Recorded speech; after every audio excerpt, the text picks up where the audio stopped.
시작하겠습니다. 자, 유형 27번.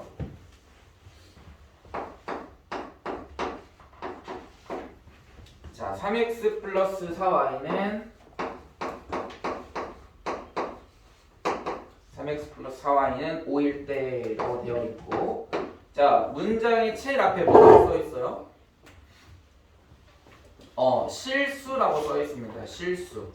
지금 방금 전에 우리가 문제풀이했던 건 다 양수인 경우에만 우리가 적용할 수 있는 산술기하 평균이야.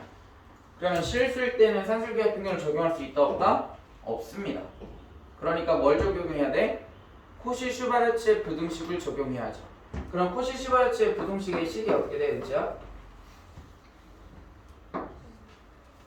a제곱 플러스 b제곱 곱하기 x제곱 플러스 y제곱은 뭐보다 항상 크거나 같다? ax 플러스 by의 제곱보다 항상 크거나 같다. 그죠? 등호는 언제 성립해? 등호는 언제 성립한다? ax랑 by랑 같을 때, 또는 a분의 x랑 b분의 y가 뭐 할 때? 같을 때, 이렇게 되는 거죠. 그래서 a분의 x랑 b분의 y가 같을 때 등호가 성립한다. 또는 이렇게 해도 된다고 했어. x분의 a랑 y분의 b랑 같을 때, 이렇게 해도 상관은 없습니다. 똑같습니다. 결론은. 자, 그래서 이게 코시-슈바르츠의 부등식이야. 자, 그러면 얘는 x와 y가 실수이기 때문에 코시-슈바르츠의 부등식을 이용해서 우리가 최대 최소값을 구할 건데, 지금 3x 플러스 4y, 그러면 여기 ax 플러스 by에서 a 값이 몇인 거야? a가 3인 거야. 3. 그 다음에 b는 4가 되는 거지. 왜? 우리가 여기에다가 3x 플러스 4y의 제곱을 이렇게 대입할 거거든요. 그러면 얘는 항상 뭐보다 작거나 같냐면 a가 몇이라고 했어? 3. 그러면 3의 제곱, 그 다음에 b는 4의 제곱, 그 다음에 x제곱 플러스 y제곱. 얘는 알 수 없으니까 이렇게 써주면 되겠죠. 그죠? 따라서 지금 문제에서 뭘 구하라고 했냐면 x제곱 플러스 y제곱의 최소값을 구하라고 했잖아. 그치? 그러면 3의 제곱 더하기 4의 제곱을 해주게 되면 몇이 되는 거야? 9 더하기 16이니까 25입니다. 그죠? 그럼 25를 뭐 해주면 돼? 나눠주면 되겠지? 그러니까 얘는 25. 그 다음에 3x 플러스 4y는 몇이라고 했어? 5라고 했어요. 그러니까 얘가 5의 제곱이니까 25. 그럼 25를 25로 나눠주게 되면 몇이야? 1이죠? 따라서 x제곱 플러스 y제곱은 몇이다? 1이다. 이렇게 우리가 찾아줄 수 있지. 그럼 1보다 항상 크거나 같잖아. x제곱 플러스 y제곱은. 그죠? 그러니까 여기서 나오는 최소값은 몇이다? 1이다. 이렇게 나오는 거라고요. 됐습니까? 얘가 코시-슈바르츠의 부등식을 이용해서 최소값을 구하는 문제가 되겠습니다. 그 다음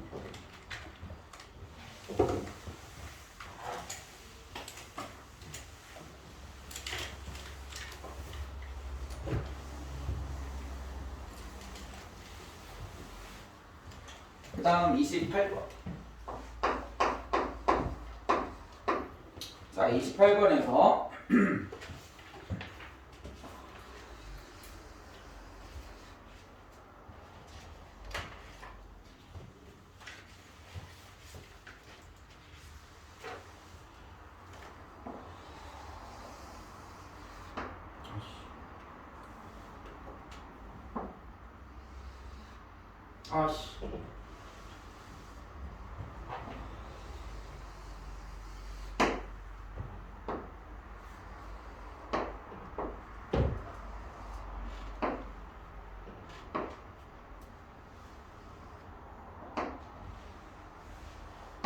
자, 원 안에 지금 사각형이 내접하고 있고요. 원의 중심에서부터 이 내접하는 점까지, 즉 반지름의 길이를 알려주네. 1이라고 알려져 있고, 자, 그랬을 때 직사각형 둘레의 길이의 최대값을 구해라 그랬어요. 그럼 직사각형의 둘레의 길이를 알려면 우리는 뭘 찾아줘야 돼?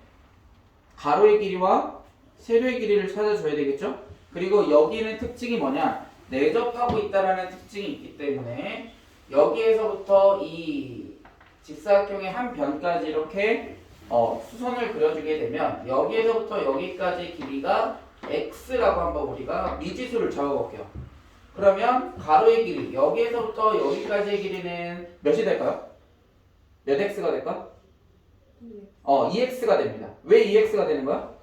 내접하고 있기 때문에 그래요. 대칭이 돼야 되기 때문에.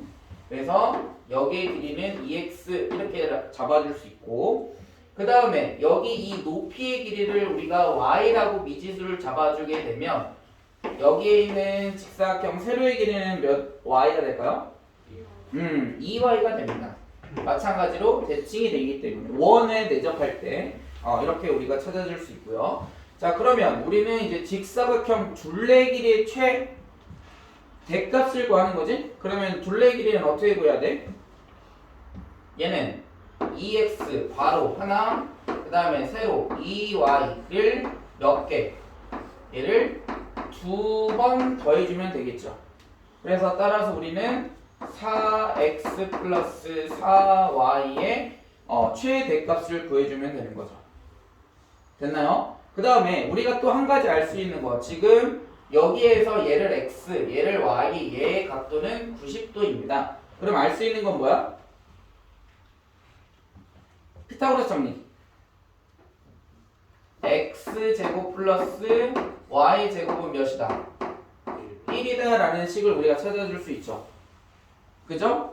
그러면 제곱이 나왔고 4x 플러스 4y라는 x와 y에 관한 1차식이 나왔어. 그러면 우리가 이 제곱이 나올 때는 뭐를 이용해서 푼다? 항상 그렇지는 않지만 여기에서는 코시-시바르츠의 부등식을 이용해서 문제를 풀어줘야 되는 거야. 코시-시바르츠의 부등식은 a제곱 플러스 b제곱 곱하기 x제곱 플러스 y제곱이 뭐보다 항상 크거나 같다? ax 플러스 by의 제곱보다 항상 크거나 같아야 되거든요. 절대 부등식이니까.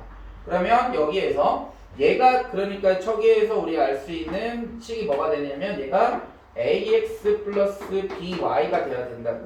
그럼 a는 몇이다? 4. b도 몇이다? 4가 되는 거야. 그치? 그러니까 얘는 a제곱 4의 제곱 플러스 b의 제곱 4의 제곱 곱하기 x제곱 플러스 y제곱 x제곱 플러스 y제곱은 1이죠. 는 항상 뭐보다 크거나 같아야 돼? ax 플러스 by ax 플러스 by는 4x 플러스 4y가 될 거고 이거의 제곱보다는 항상 크거나 같아야 한다고. 그치? 그러면 4의 제곱 더하기 4의 제곱은 몇이야? 32겠죠? x제곱 플러스 y제곱은 1이죠. 그러니까 얘는 32보다 항상 뭐하다? 작거나 같아요. 4x 플러스 4y의 제곱은 뭐보다? 32보다 작거나 같다 이렇게 되겠지. 됐나요? 자, 그러면 이거는 2차 부등식이죠? 제곱이 되어 있고 32보다 작다 그랬어. 그럼 얘는 어떻게 풀어줘야 돼? 작다 나오면 어떻게 풀으라고 했죠? 사이에 있어야 돼요. 그래서 4x 플러스 4y는 뭐와 뭐 사이에 존재해야 된다? 제곱이니까 루트 30이라고 해야 돼. 절대값일 때는 그냥 마이너스 32 플러스 32 해도 상관없지만 틀리지는 않지만 여기가 제곱이 되어 있으니까 제곱이 32가 되는 값이 몇이야? 4루트 2죠? 4루트 2보다는 작거나 같아야 되고 마이너스 4루트 2보다는 뭐 해야 돼? 크거나 같아야 되겠지. 됐나요? 됐죠? 여기까지는 어렵지 않지? 자, 근데 문제에서 뭐랬어? 둘레의 길이의 최대값이라고 했어요. 둘레가 뭔데? 얘가 둘레예요. 얘가 둘레야. 이 직사각형의 얘가 둘레란 말이야. 둘레. 그러니까 얘가 둘레라고. 얘가 둘레의 길이라고. 그러면 최대값이 그러니까 몇이다? 4루트이다 라고 할 수 있는 거라고요. 됐니? 이렇게 하면 포지티브 합체 부등식까지 우리가 풀어볼 수 있고요. 그 다음에 이제 앞으로 다시 넘어가서 아직 우리 증명하는 내용 아직 안 풀었잖아요. 그래서 증명하는 것까지 하고서 넘어가도록 하겠습니다. 자, 자 20번.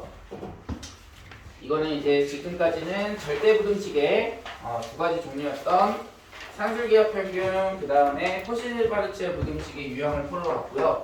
그 다음에 20번. 20번은 이제 a제곱 플러스 b제곱이 a제곱 플러스 b제곱이 뭐보다 크다? ab보다 크거나 같다를 증명하는 문제가 되겠습니다. 자, 얘를 증명하는 방법은 ab를 이항해줘. 그러면 a제곱 마이너스 ab 플러스 b제곱이 0보다 크거나 같음을 증명하면 되는 거예요. 그치? 그러면 얘는 어떻게 해준다? 우리가 증명할 때는 어떻게 한다고 했어? 완전 제곱식의 형태로 만들어줘야 된다고 그랬죠? 그러면 완전 제곱식으로 만들어주려면 얘는 어떻게 만들어줘야 돼? 승현아? a 마이너스 그렇지 2분의 b의 제곱 이렇게 해주면 되는 거죠. 그치? 그럼 완전 제곱식이 됐어. 왜 이렇게 만들어주냐면 여기 마이너스 ab가 나오게끔 우리가 완전 제곱식을 만들어준 거예요.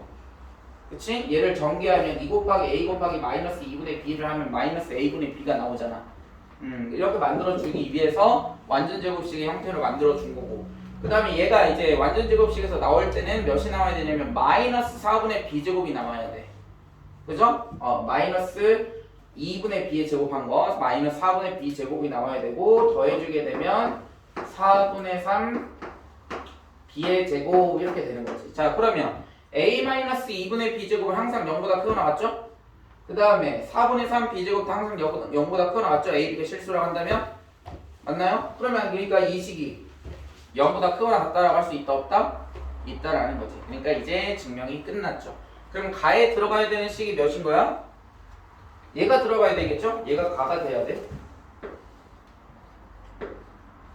2분의 b가 가가 돼야 되는 거고요. 그 다음에 등호는 언제 성립하냐라고 그랬어요. 그러니까 등호가 성립한다라는 것은 얘를 의미하는 거예요. a-2분의 b의 제곱 플러스 4분의 3 b의 제곱이 등호가 성립한다라는 것은 0이 된다라는 걸 의미하는 거지. 그럼 0이 되려면 우리 이거 실수의 부정방정식에서도 공부했었죠. 그치? 제곱 플러스 제곱의 형태가 0이 됐어.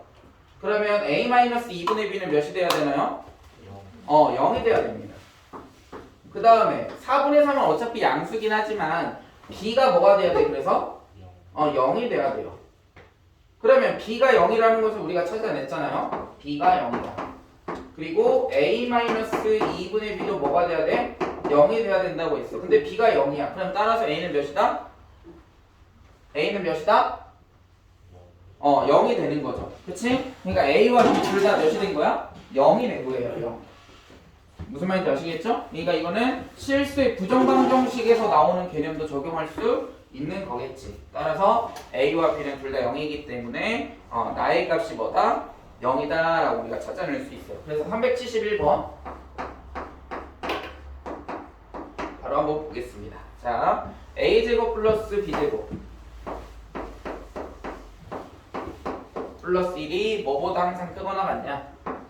ab 플러스 a 플러스 b보다 항상 크거나 같음을 나타내주면 되겠죠. 자, 먼저 얘도 마찬가지입니다. 먼저 우변에 있는 식을 좌변으로 싹 다 이항할 겁니다. 그러면 얘는 a제곱 마이너스 가운데다 쓸게요. ad 플러스 b제곱, 그 다음에 a하고 b를 이항하면 플러스 a 왜 플러스야? 마이너스 a 마이너스 a 마이너스 b가 0보다 크거나 같음을 증명하면 되겠지. 그런데 얘를 완전 제곱식으로 만들어 주잖아요. 얘를 완전 제곱식으로 만들게 되면 뒤에 이제 남는 거는 b의 제곱의 형태밖에 안 돼. 그럼 여기 있는 a라는 항 때문에 이 식을 이용할 수 없다라는 뜻이야. 그 말은 뭐냐면 양변에다가 2를 싹 곱해줘. 그럼 2를 싹 곱해주면 식이 어떻게 되면 이렇게 되죠. 2a제곱 마이너스 2ab 플러스 2b제곱 마이너스 2a 마이너스 2b는 0보다 항상 크거나 같음을 우리가 이제 증명해주면 되는 거야. 자, 그러면 여기 2a제곱에서 a제곱 1개, 그 다음에 2b제곱에서 b제곱 1개를 우리가 어떻게 써줄 수 있냐면 이렇게 써줄 수 있죠. a제곱 마이너스 2ab 플러스 b제곱. 그럼 여기 a제곱 하나 남았어요. a제곱을 여기 a제곱 마이너스 2a 플러스 1이 없었다. 플러스 1이 없네요. 못 썼네요. 여기다가 플러스 1. 그다음에 여기도 플러스 2가 되겠죠? 2를 곱한 거니까. 그 다음에 여기 플러스 2에서 1을 하나 여기다 써줘. 플러스 1. 그러면 a제곱 2개죠? 그 다음에 마이너스 2ab 있고 b제곱 하나야. b제곱 하나 남았죠? 플러스 b제곱. 그 다음에 여기 마이너스 2a는 여기 있고요. 마이너스 2b 써주시고 플러스 2에서 플러스 1만 여기 써줬으니까 여기다가 플러스 1 이렇게 써주게 되면 제 식이 이제 다 끝났어요. 그치? 자, 그러면 a제곱 마이너스 2ab 플러스 b제곱은 식이 어떻게 됩니까? 인수분해하면 a 마이너스 b 제곱이고 얘는 a제곱 마이너스 2a 플러스 1은 인수분해하면 a 마이너스 1의 제곱이고 b제곱 마이너스 2b 플러스 1 인수분해하면 그렇죠. 끝났죠? 얘는 a 마이너스 b의 제곱 플러스 얘는 a 마이너스 1의 제곱 플러스 얘는 b 마이너스 1의 제곱 b 뭐보다 0보다 크거나 같다 이렇게 우리가 나타낼 수 있잖아. 됐나요? 그럼 등호는 언제 성립해야 돼? 등호가 성립한다라는 것은 어떻게 써주는 거라고? a 마이너스 b의 제곱 플러스 a 마이너스 1의 제곱 플러스 b 마이너스 1의 제곱이 몇이 돼야 돼? 0 등호니까. 됐어요? 그러면 제곱 더하기 제곱 더하기 제곱이 0이야. 그러면 a와 b는 어때야 돼? 같아야 되고 a는 1이고 b는 1이야. 따라서 a하고 b가 같나요? 등호 성립합니까? 됩니다. 이렇게 찾아주시면 되겠죠. 됐어요? 됐나요? 다음 21번 또 가보자. 21번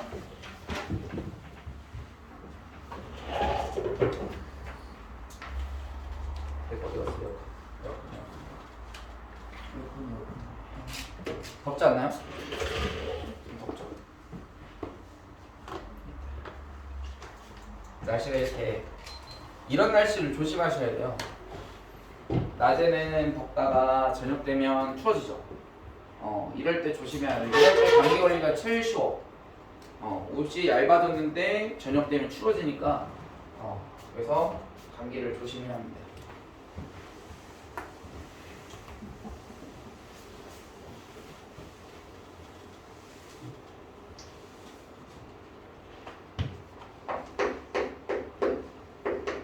자, 21번 봅시다. 21번은 뭘 증명하는 거냐면 절대값 A 플러스 절대값 B가 뭐보다 크거나 같다. 절대값 AB보다 A 플러스 B보다 크거나 같음을 증명하는 문제가 되겠습니다.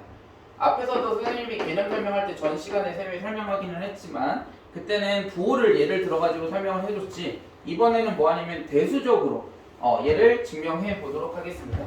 얘를 증명하는 방법은 뭐 하냐면 양변을 제곱해 주세요. 양변을 제곱하면 절대값 A를 제곱하면 몇이야? 이렇게 제곱할 거야. 양변을 이렇게. 절대값 A를 제곱하는 건 뭐와 같다? A 제곱과 같습니다. 그죠? 동일하다고 얘기했죠? 그 다음 2 곱하기 절대값 A 곱하기 절대값 B니까 2 절대값 A, B 이렇게 써줄 수 있고요. 절대값 B는 절대값 B를 제곱하면 B의 제곱이죠. 그 다음 얘는 절대값 A 플러스 B를 제곱하면 얘는 뭐와 같다? 절대값이 없어지고 그냥 제곱한 거와 같다 라고 얘기를 했습니다. 자, 그러면 얘는 A제곱 플러스 2AB 플러스 B제곱 이렇게 되는 거야. 됐나요? 그럼 A제곱 B제곱 A제곱 B제곱 a제곱 b제곱 얘네들은 사라질 거고 얘를 얘는 2 절대값 ab고 얘는 2ab니까 2 약분할 수 있죠? 따라서 정리하면 절대값 ab는 ab보다 뭐하면 크거나 같으면 우리가 위에 있는 식이 항상 성립한다라고 얘기를 해줄 수 있죠. 그래서 지금 문제에서 보시면 그 가에 들어가야 되는 식이 뭐야? 어딨니? 얘를 뺐으면 이렇게 하면 되겠죠. 절대값 AB 마이너스 AB가 0보다 크거나 같다. 그 다음에 2는 어차피 양변을 2로 나눠주게 되면 0인데 여기에서 2를 얘는 약분을 안 한 것 뿐입니다. 그래서 여기 2 이렇게 써줘도 전혀 상관없어요. 지금 문제에 지금 써있는 걸 따라가려고 지금 선생님이 똑같이 써준 겁니다. 됐나요? 됐죠?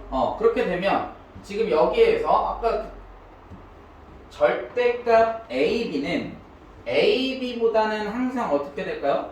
항상 크거나 같겠지. 왜? 선생님이 앞에서도 부호를 들어서 설명했던 것처럼 얘가 플러스 플러스고 얘도 플러스 플러스일 거니까 이 경우는 어떨까요?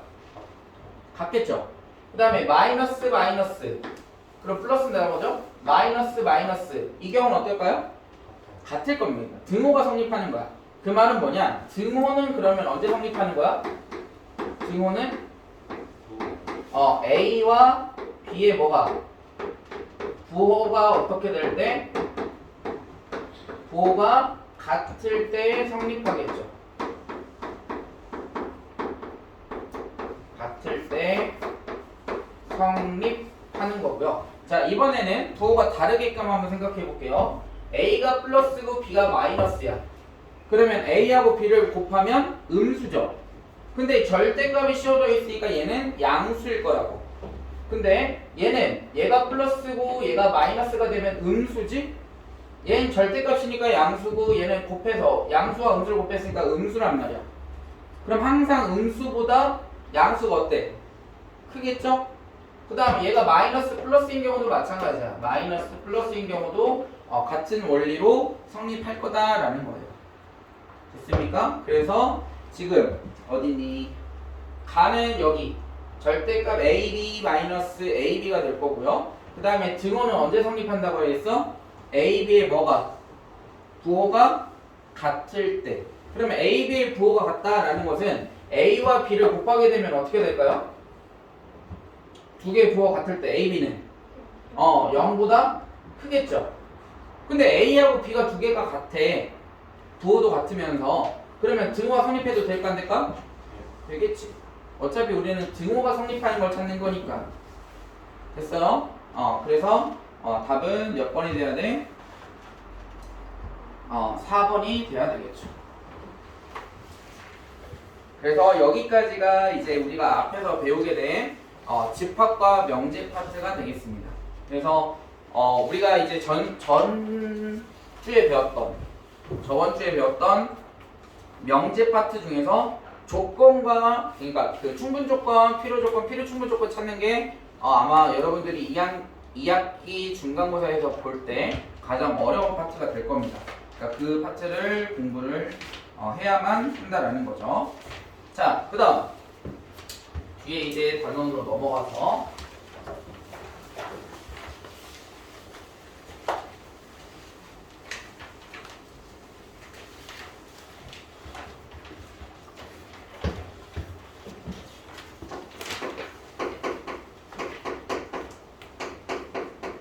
자, 이제는 함수에 대해서 배울 거고요. 함수. 함수는 우리가 지금까지 배웠던 함수가 뭐가 있어? 1차 함수 배웠죠. 직선으로 그리는 1차 함수. 그 다음에 2차 함수 배웠죠. 포물선으로 그려지는 2차 함수. 그 내용이랑 일맥상통 똑같은 함수예요.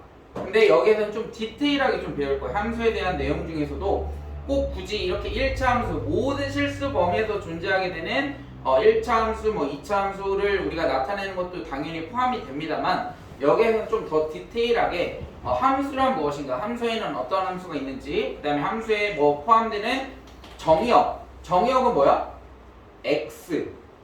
그죠? x축을 우린 정역이라고 불러주고 y축을 우리가 뭐라 불러줘? 공역. 그 다음에 치역은 뭐야? x가 정해져. 예를 들어서 y는 x 플러스 1이라는 1참수가 있어요. x가 1이래. 그럼 y는 몇인가요? 2가 되는 거지? 그 2라는 걸 어떻게 찾아내냐면 x에다 1을 대입해서 찾았단 말이야. 그 말은 뭐냐면 x가 1일 때 y 값이 몇에 대응이 되는 거야? 2에 대응이 되는 거야.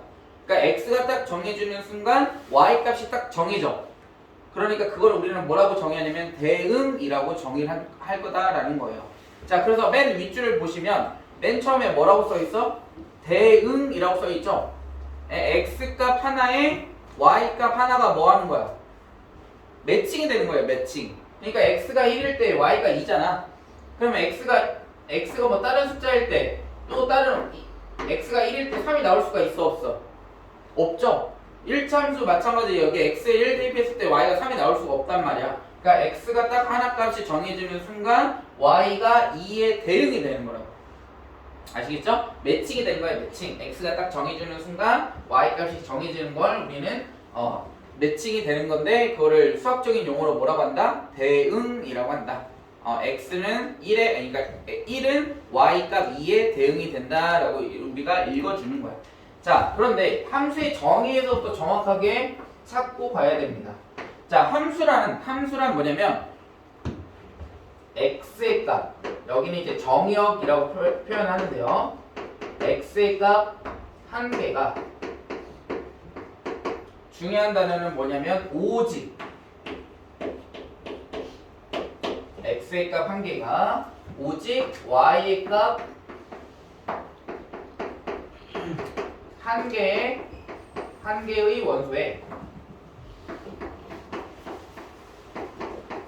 뭐 하는 거? 대응하는 관계를 우리는 함수라고 정의합니다. 자, 우리가 방금 전에 아까 언급했던 1차 함수, 그 다음에 2차 함수, 얘네들은 함수죠. 말 그대로 문제에 써있잖아. 제목 자체에 함수라고 써있어요. 1차 함수, 2차 함수 이렇게 써있어. 얘네들 함수야. 그 말은 뭐냐? x의 값이 하나일 때 오직 y 값이 하나가 된다는 거야. 1차 함수는 우리가 어떻게 그려요? x축이 있고 y축이 있을 때 1차 함수는 이렇게 그린단 말이야. 그럼 x값이 하나가 되면 y값도 반드시 이렇게 하나가 돼야 돼. x값이 하나가 되면 y값도 반드시 이렇게 하나가 돼야만 합니다. 함수이기 때문에. 2차 함수도 마찬가지예요. 자, x축이 있고 y축이 있을 때 우리가 2차 함수를 그리게 되면 이렇게 그려줄 수 있는데 x의 값이 하나 정해주는 순간 y 값이 몇 개야? 하나가 되는 거죠. x의 값이 이렇게 하나 정해주는 순간 y 값도 하나야. x의 값이 하나 정해주는 순간 y 값도 하나라고. 그죠? 그러니까 얘네들은 1차 함수, 2차 함수라고 할 수 있지. 그런데 예를 하나 들어주게 되면 CF는 우리가 보통 발레라고 씁니다. 그래서 예를 한번 나타내보자.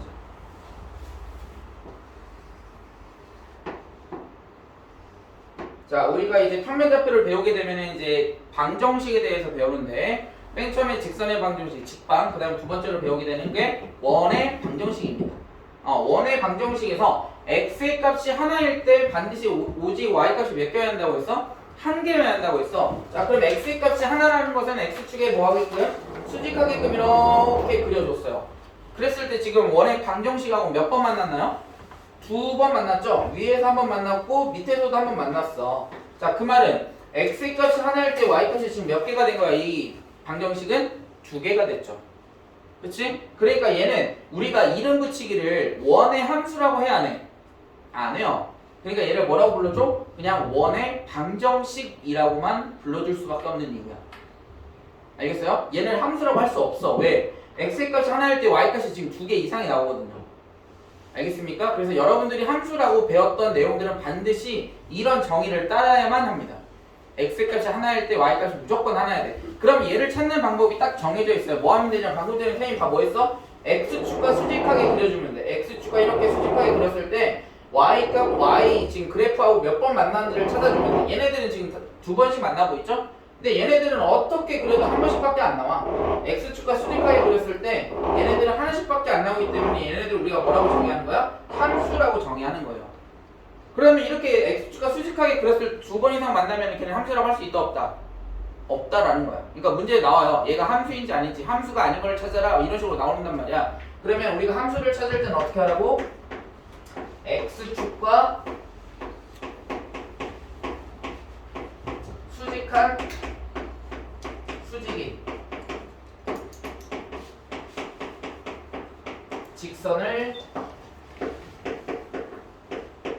그린다. x축과 수직한 직선을 그려준다. 그러면 반드시 몇 번 만나야 우리 함수라고 정의한다? 한 번 만나야 돼. 한 번 교점이 있어야 한다. 교점이 한 개여야만 합니다. 그러면 여기에서는 지금 얘는 그래프가 x축이 수직하게 그렸는데 만나지 않잖아. 그럼 얘는 함수라고 할 수 있어 없어? 얘는 알 수 없습니다. 그래프 안에서 그래프의 범위 안에서 그렸을 때 찾아주면 되는 거야. 아시겠죠? 그러니까 이쪽 부분은 신경 쓸 필요가 없어. 이렇게 되니까 이게 정확한 함수의 정의가 되는 거고요. 그 다음에 우리가 이제 함수의 정의를 할 때 정의역이 있어. 정의역. 여기다 쓰자.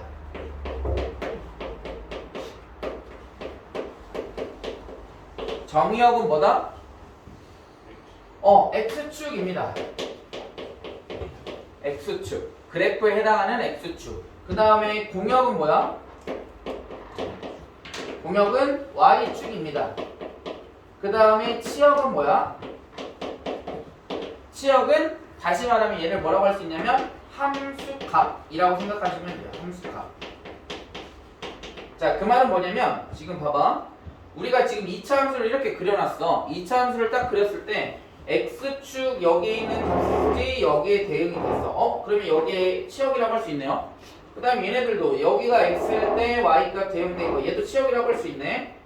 그치? 그 다음에 여기에 x값에 대응된 y값 여기도 치역이라고 할 수 있고요. 그 다음에 여기에 대응된 y값도 뭐라고 할 수 있어? 이렇게 치역이라고 할 수 있지.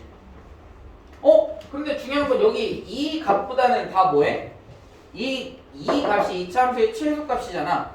근데 얘보다 작은 값이 있었어 없었어? 2차 함수에서는 아래로 부르길 때는 최소값보다 낮은 거는 존재하지 않아요.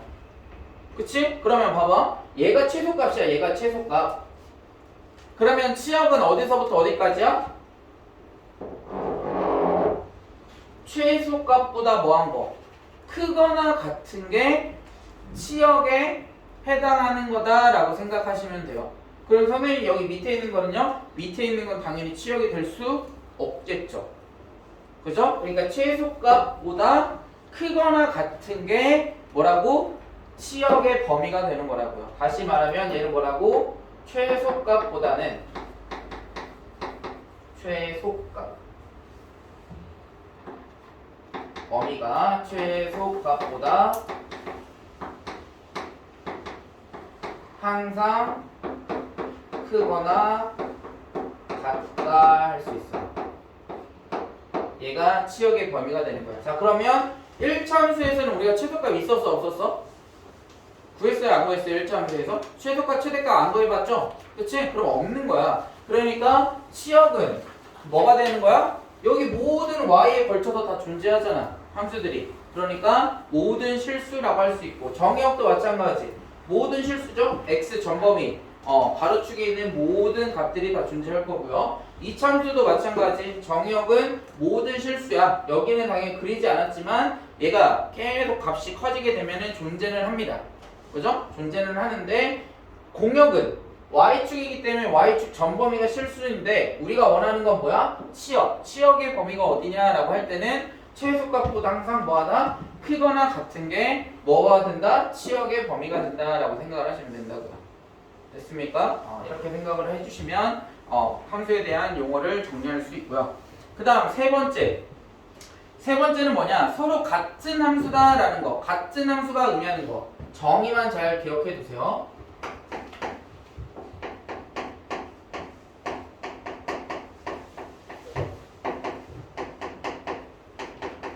자, 문제를 낼 때 여러분들을 혼란스럽게 할 수 있는 방법 여러 가지가 있는데 그 중에 하나가 이거야. 가장 여러분들이 혼란스럽게 하는 건 뭐냐면 정의를 입각해가지고 문제를 내면 여러분들이 그냥 그동안 배웠던, 그동안 풀었던 문제 내용으로만 풀다 보면 실수할 가능성이 굉장히 높습니다. 그래서 학교생들은 여러분들의 그런 트랩을 가지고 여러분들 점수를 깎으려고 노력을 하는 거야. 그러니까 결국은 정의를 그래서 정확하게 기억해 두셔야 돼요. 서로 같은 함수다라는 게 뭐냐면 정의역과 공역이 같아야 되고요. 정의역과 공역이 같아야 되고, 두 번째는 뭐까지 같아야 돼? 치역도 같아야 돼요.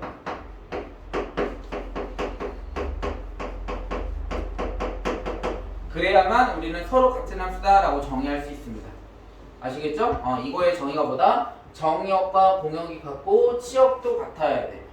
아시겠죠? 그래서 서로 같은 함수다라는 건 이렇게 돼야 되는 거고, 한번 예를 한번 들어볼까? 자, 두 개의 함수가 있습니다. 두 개의 함수에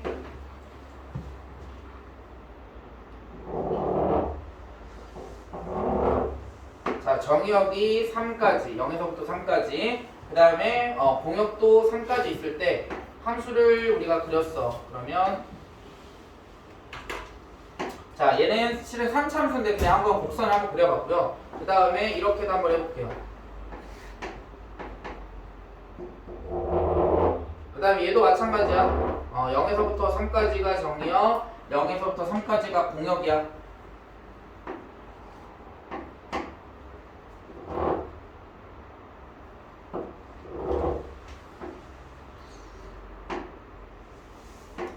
자, 이렇게 되어 있어. 얘는 같은 함수라고 할 수 있어, 없어? 없습니다. 그죠? 얘는 같은 함수라고 할 수 없어. 왜? 지금 이만큼에 뭐가 빠져 있어? 치역이 빠져 있죠?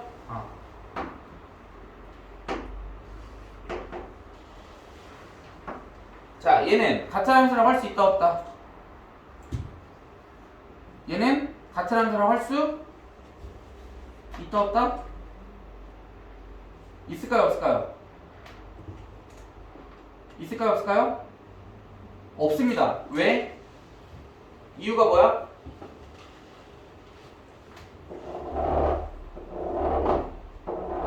자, X축과 수직하게 그렸어. 몇 번 만났어요? 두 번 만났죠? 그러니까 얘는 같은 함수라고 할 수 있다, 없다? 없습니다. 얘는 함수 자체가 아니에요.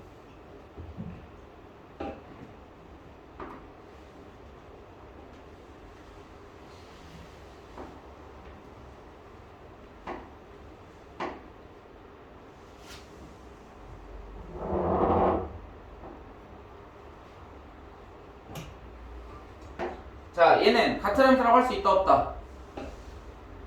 얘는 같은 함수라고 할 수 있을까요, 없을까요, 얘랑? 지현아, 같은 함수라고 할 수 있어, 없어? 우선 함수야, 아니야? 함수 맞습니다. 같은 함수라고 할 수 있어, 없어, 얘랑?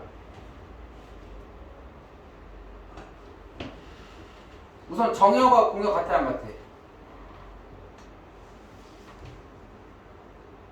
정의역은 0에서부터 3까지, 공역은 0에서부터 3까지. 같죠? 그럼 뭐만 같으면 돼, 이제? 치역만 같으면 되죠? 치역은 함수값이잖아, 함수값. 함수값 같나요, 틀린가요? 틀린가요? 지금 여기에서 치역 존재해야 하네? 치역이라는 게 뭐야? 범위. 그러니까 치역도 뭐야? 0에서부터 3까지죠?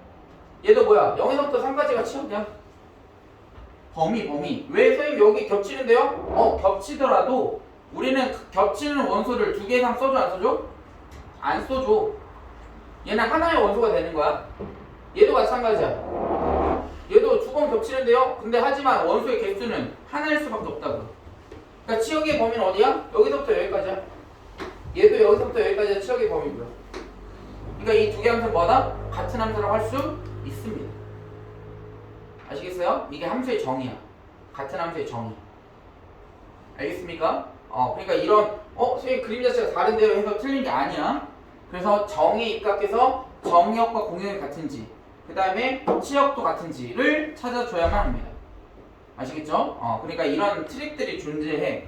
그래서 반드시 이런 정확하게 개념을 잡고 공부를 하셔야만 한다라는 거죠. 자, 뒤로 넘어가서 자, 몇 문제 풀어보자. 안녕. 어제도 너 이 시간에 온 것 같은데? 어? 아니야? 오늘도 물리치워 갖고 왔어? 응? 아니야? 아닌데 왜 틀렸어?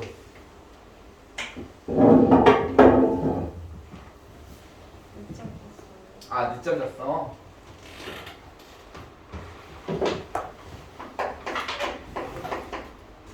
자, 첫 번째 함수의 뜻 한번 풀어보겠습니다. 자, fx는 지금 기억부터 볼게요. 아, 아니다. 정의역과 공역을 먼저 쓰자. 자, x는 지금 마이너스 2부터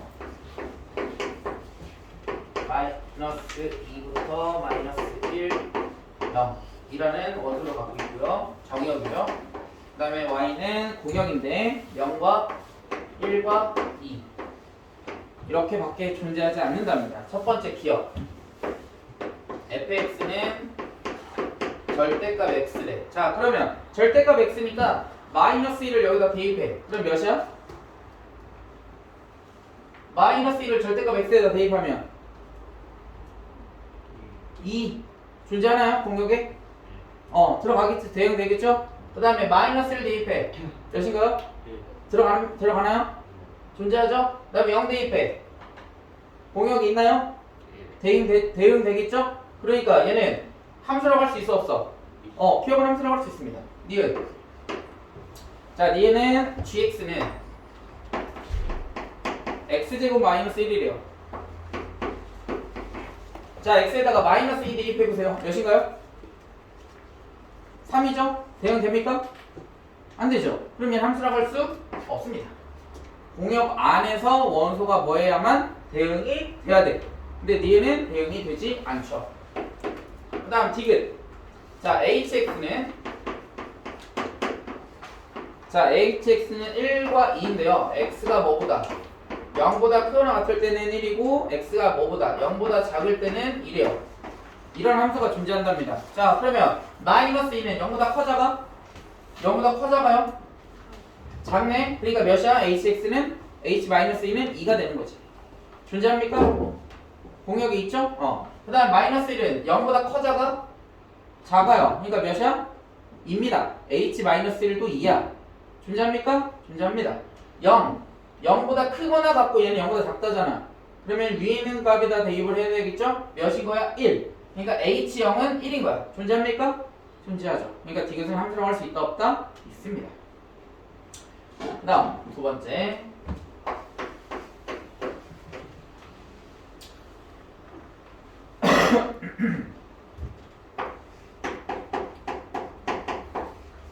자, fx는 x 플러스 1. 그 다음에 f에 x 마이너스 4 이렇게 되어 있고, x가 0보다 크거나 같고 4보다 작거나 같을 때는 이렇게 되고요. 그 다음에 x는 뭐보다 클 때? x는 4보다 클 때 이렇게 정의를 한답니다. 그랬을 때 f3을 구하래. f3. 자, 그러니까 이런 거 함수를 바라보는 걸 잘 해야 모의고사 문제 할 때 쉽게 풀 수 있습니다. f3이야. x 대신에 몇을 대입한 거야? 3 대입했죠? 그러면 3은 0과 4 사이에 있어? 4보다 커?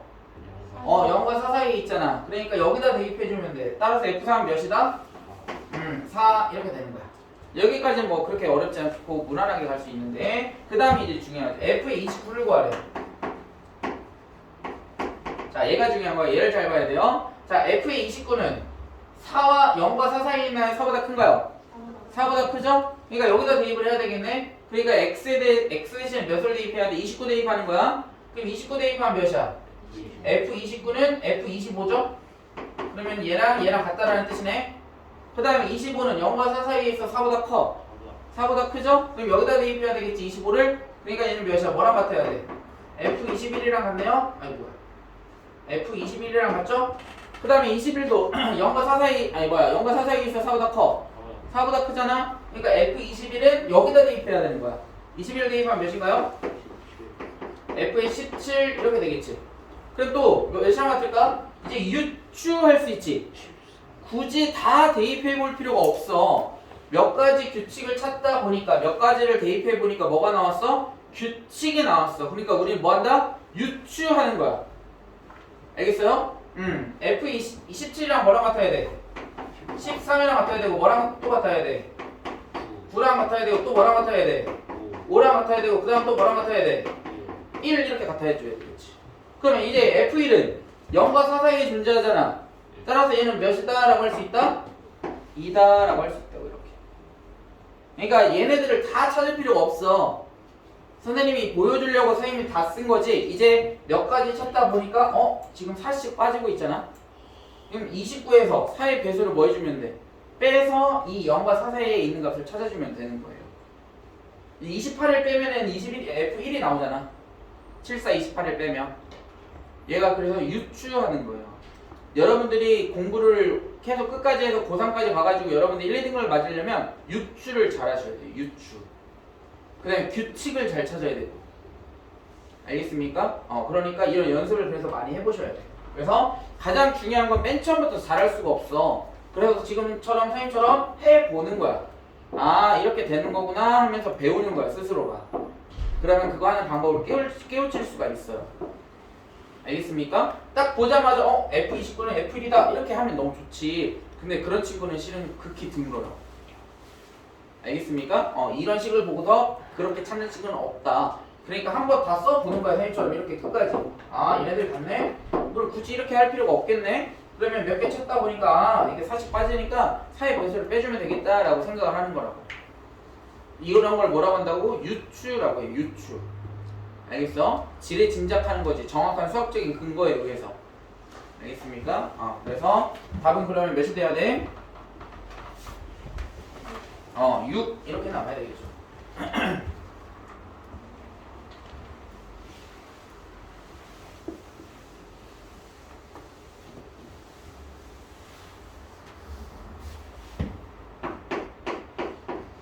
자, 3번. X집합은 X가 마이너스 1보다 크거나 같고 3보다 작거나 같다. 이게 정의역이래요. 정의역이라고 되어 있고, 자 거기 첫 번째 줄 마지막에 보면 X에서 X로의 함수, 이게 무슨 뜻인지 잘 모르는 친구들이 있더라고. 어려운 게 아니야. X집합이 있었어요. 어떤 X집합이 있었는데 또 다른 X집합, 그러니까 얘랑 같은 X집합이에요. 같은 거야 이 두 놈은. 그러면 여기 있는 원소들과 여기 있는 원소들이 다 어때야 돼? 같아야 되겠죠? 그 뜻이야. X에서 X로의 함수는 얘를 얘기하는 거야. 이 X집합 하나를 알려줬잖아. 그럼 얘가 마이너스 1에서부터 3까지 존재하는 원소들을 가지고 있는 집합이야. 그럼 얘네들도 마이너스 1부터 3까지 갖고 있는 X집합이 되는 거라고요. 그게 X에서 X로의 함수 이렇게 나타내는 거야. F는 굳이 안 쓰셔도 상관은 없습니다. 선생님이 이제 설명을 해주려고 하는 거기 때문에. 자, 그랬을 때 이 fx라는 이 식은 어떻게 생겼냐면 이렇게 생겼대요. ax 플러스 b래. 1참수라는 거네요. 근데 문제에서 뭐라고 했어? 두 번째 줄 가운데에 보면 뭐라고 써있어요? 공역과 치역이 어떻다. 서로 같다. 그럼 공역이 어디야? 얘가 x축, 지금 x, 여기 x에서 여기 있는 x로 지금 함수가 대응이 돼야 되는 거야. 그러면 여기 시작하는 걸 우리가 정의역이라고 부르는 거고요. 그 다음에 여기 화살표를 받는 거, 대응이 되는 걸 우리는 뭐라고 부르냐면 공역인데, 그 중에서 대응이 되는 놈들만 치역이라고 정의를 한다고. 근데 이 지금 문제가 뭐냐?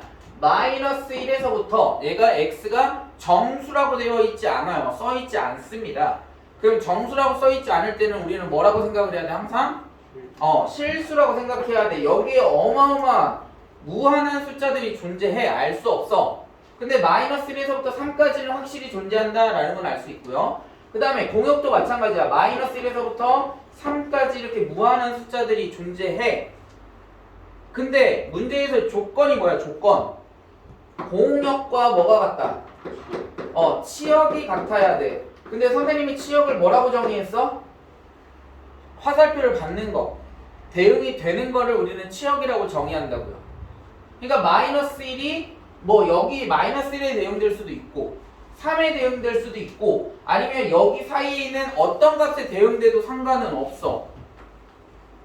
됐나요? 이해돼? 공역과 치역이 같게끔이라고 조건을 줬어 문제에서.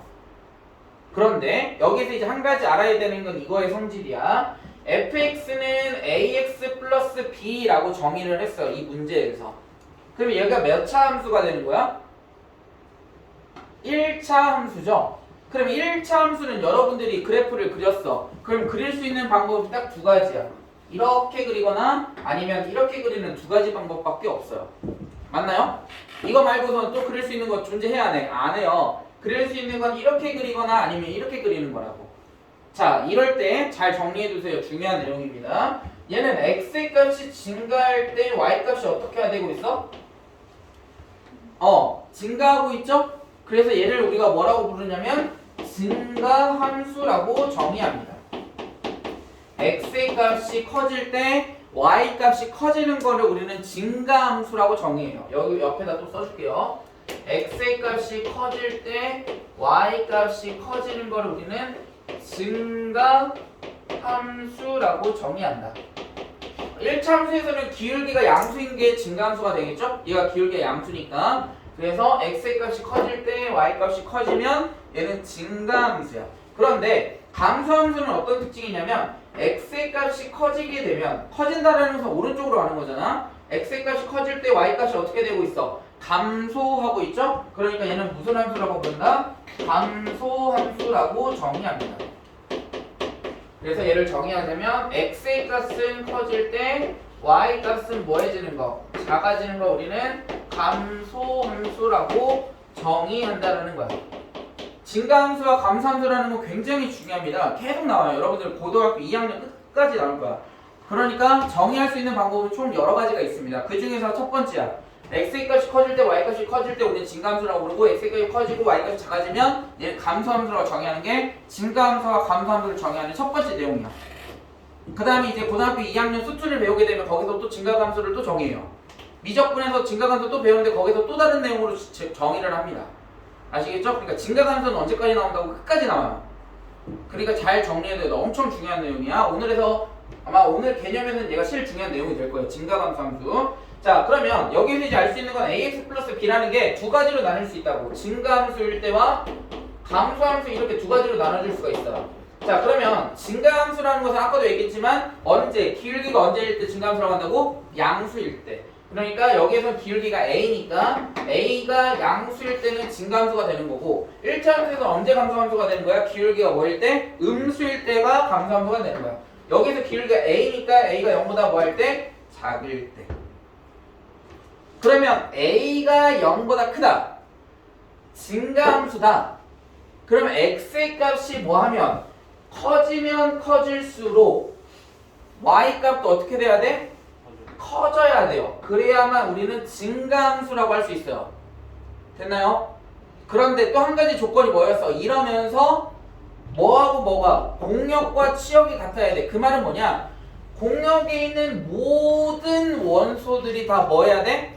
대응이 돼야 한다라는 뜻이에요. 왜?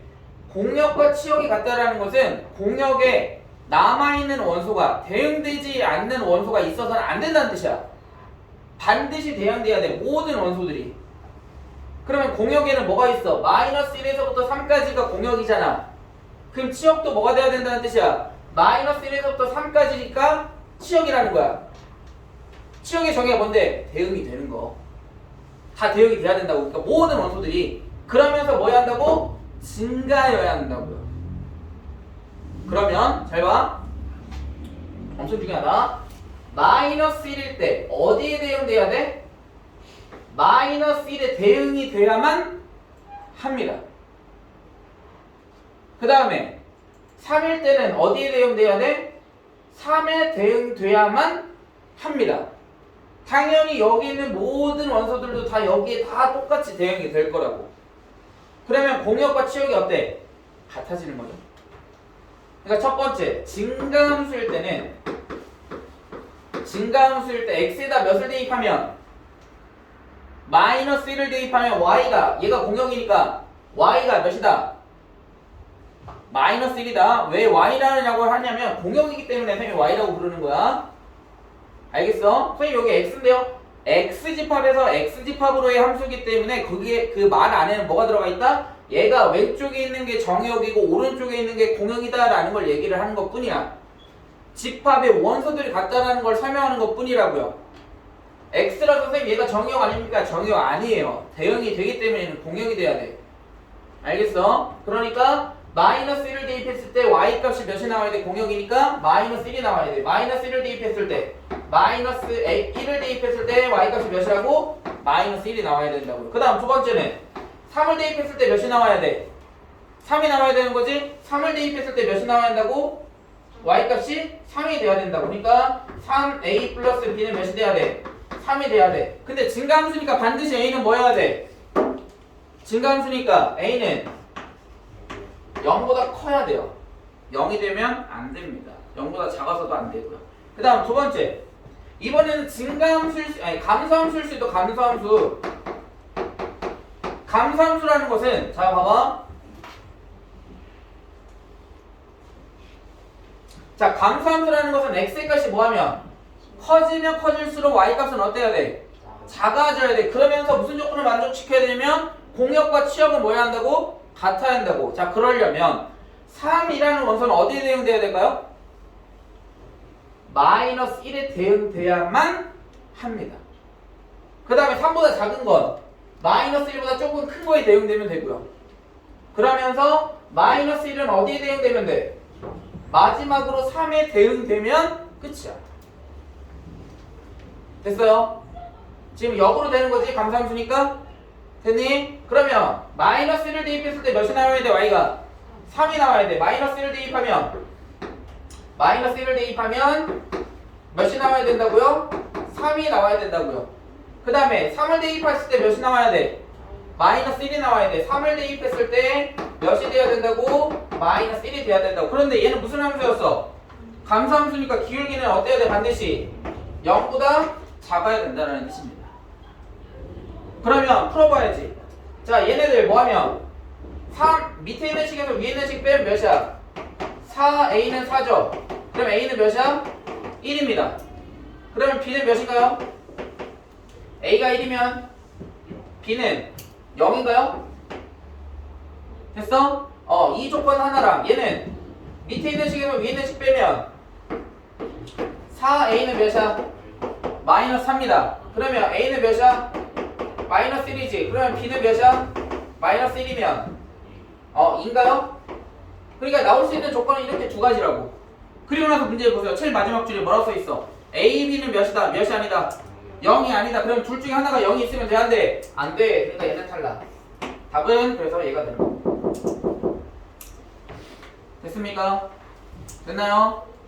그래서 오늘 수업은 여기까지 하겠습니다. 오늘 중요한 건 뭐라고? 증가 감소 함수가 굉장히 중요한 내용입니다.